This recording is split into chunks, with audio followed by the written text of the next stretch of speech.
to my channel. My name is Teresa Amazing, and I talk about relationship with God, and the relationship with the people around you. So, in today's video, we are going to be talking about. I'm going to be answering a lot of questions. I have a lot of pending video requests from people, so I'm going to be accumulating all those questions and video requests into this one video. But it's going to be super short, and I'm going to be very, very brief about it. So, in today's video, I'm going to be talking about a lot of things: the issue of public display of affection, PDAs, the issue of jealousy, and all those stuff. So, if you're interested in this video, I would want you to click on the subscribe button if you're a new member. Welcome to the family, and also like and share this video. So, without further ado, let us just go straight into the video.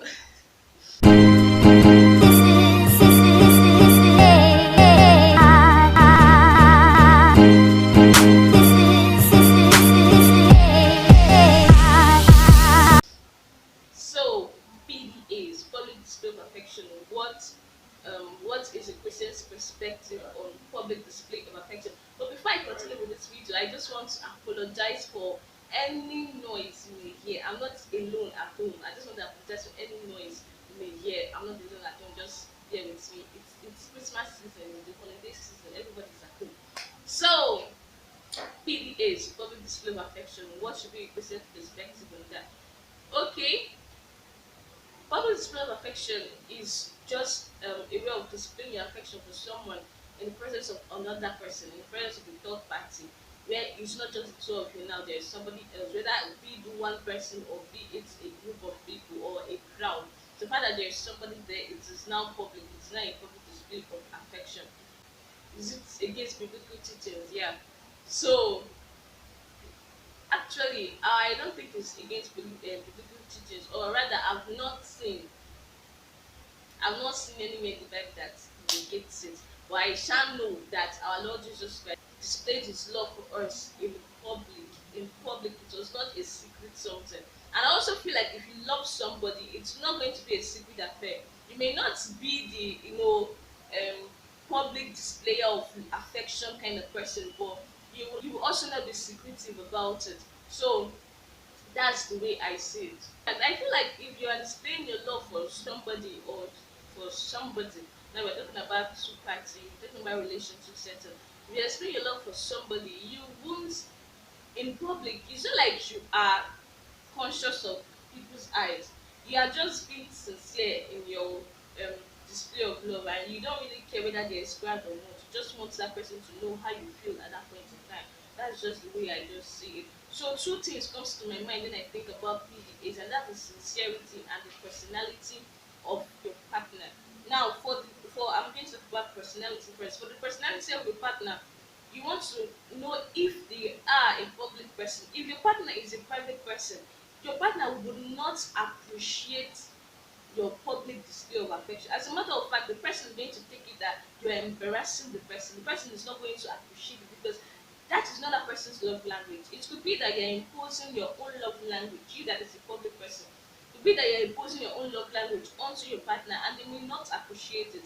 And if you are displaying your love, your concern is not that you are seeing what you are seeing. Your concern is my partner hearing what I'm saying? Is she feeling what I am feeling? Oh, that's the issue. The second issue is sincerity. Let it not just be that you are just, displaying affection and you just want to just show off.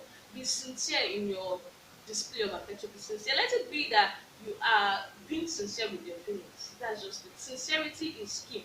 If you are sincere with your feelings, you're not going to care whether it's in the public or it's in the private place. So far you are with your partner and you are telling your partner whatever you want your partner to hear at that particular point in time. It's not going to matter whether in public or in private, as long as you are sincere. So with that said, I'm going to move to the next question, which is handling jealousy in a relationship. Now this is where I will dwell a bit. Handling jealousy in a relationship. First of all, I would like to read what is the meaning of jealousy. So I wrote it down. I said jealousy is being worried that one might have been replaced in someone's affection, being worried that one might have been replaced in someone's affection. Now there were a lot of other definitions they were given, but I feel like this one defines the the direction of the direction the person that asked this question had in mind. Yeah, I feel like this defines it in that direction, in the direction of the question. So, being worried that you are being replaced by somebody else, and I mean, is someone else.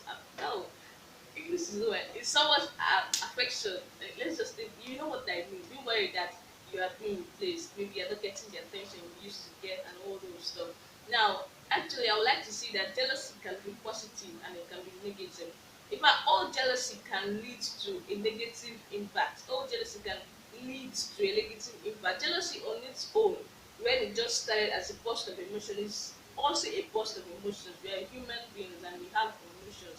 And when you see some kind of characters or some kind of things in life, we have emotions for that particular um, for that particular scenario that life may have presented to us. That is the beauty of our creation.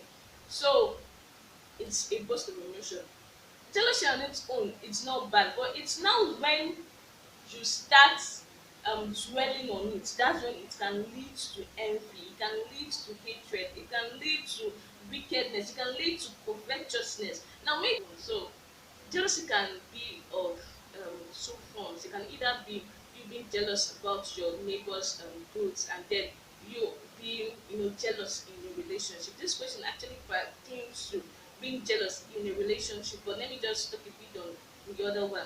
Now, being jealous about your neighbor's goods actually stems from actually stems from lack of contentment with what God has blessed you with, stems from comparison, stems from a whole lot of other vices that I may not have the time to be mentioning right now. But one sure way, or being even jealous about your neighbor's success, that should be under this particular type of jealousy. So one way that I've learned to deal with this part of jealousy, it is human. It is human. Don't feel strange when feel that a bit of a pang of jealousy instead of when you don't feel strange. It's not some comparison. Maybe over time you grew up comparing your family comparing you to somebody else. It is just you being human. Now, what now makes the difference is what you do after you felt that pang of jealousy. What do you do? Do you just dwell on it and continue and let it develop into envy and hatred towards your neighbor? Or do you at that point in time you put a stop to it and do something about it? What do you now do? So one sure way I've learned on how to deal with it when it happens to me is that at that particular point in time when I feel that pang of jealousy, I pray for that person. So as soon as I recognize that this is jealousy, I I submit it to God. I'm like, and because I am more concerned about my heart being a conducive environment for the Spirit of God. And the Spirit of God cannot dwell where there is bitterness and envy and malice and wickedness. It cannot dwell there. So what I do is at that point in time, if I'm jealous that this person is moving forward, if it's by business level, I pray for that person's business. I'm like, you will succeed in this thing, you will succeed, your business will flourish. I begin to speak good things about the business, something that is opposite of what I may be feeling at that particular point in time. But we know we are not led by feelings. We are not led by our feelings. We are not led by the flesh. We are led by the Spirit of God. So I begin to pray and speak good things into that person. If it's about the sources, I begin to pray for more sources about that person. And I pray to when I that kind of jealousy. So when I stop feeling it, and when I stop feeling it, I begin to continue with my normal day-to-day life. I begin to. It doesn't necessarily mean you don't need to come now going to a full blown prayer. You just talk to God. Like if you are in my channel, if you are my family member in this channel, you will understand that you would have known that I love talking about talking to God. It doesn't necessarily mean to you now start to have you have to go into a quiet place and start about it. No. As it's happening, talking to God about it, it helps you to be conscious of God's presence every single time during your day. Another part, let me not dwell much in this part. Maybe I'll do another video talking about this full part because I feel like I have a lot of things to say on this part. I don't know, I have a lot of things. It just start coming now. So maybe I'll do another video. Maybe if you're interested in this video, drop a comment that you're interested in this video talking about jealousy or a full blown topic. But if you're not interested, don't drop a comment or say just move on. That kind of now moving on to the questions that was asked, the handling jealousy in a relationship. So like I read in the dictionary, it's jealousy in a relationship come from being worried that somebody is replacing you with another person. Now, how do you now handle that How do you not handle the feeling so that it doesn't bring to somebody else? Number one, I would say that you should know your place in the person's life.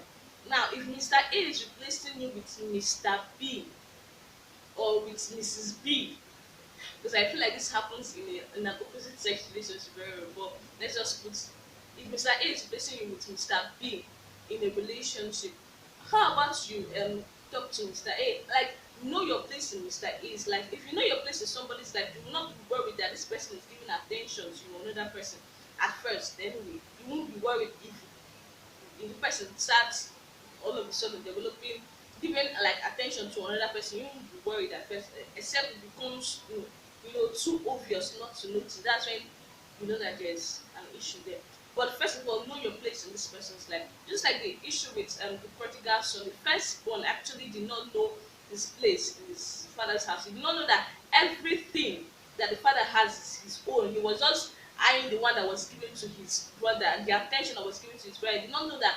See, it's just like let me use the husband and wife setting. It's just like when the husband is smiling to another woman and you are worried that your husband is smiling to another woman when you are the one that have the husband. Like, I feel like it's uncalled for. So far that it's just smiling anyway. So far that it is not something that is that he's doing so often. It's just meeting a new friend and just I feel like there's no need. Like, there's no need. Know your place in this person's life. If you know your place in this person's life, you'll be assured of that this person. You are assured of who that person is to you, and you'll be assured of that person's feelings towards you. Don't assume your place in somebody's life. Don't assume. Assumption can do a lot of harm. Then don't assume. If you need to have that conversation with that person, have the conversation right away. Be open in the relationship. The next thing I would like you to do, or the next thing I would advise you to do, is communicate. Communication can heal a lot of things. Like, communication can heal a lot of strains in relationship. I believe so much in communication. So if you feel like you are having that kind of jealousy, communicate it. Talk about, like, trace down what is causing that jealousy. Trace down the root of the jealousy. Trace it down. Is it a particular person that your friend has now started talking to that is causing that jealousy? Trace down that finish the root and know the root cause.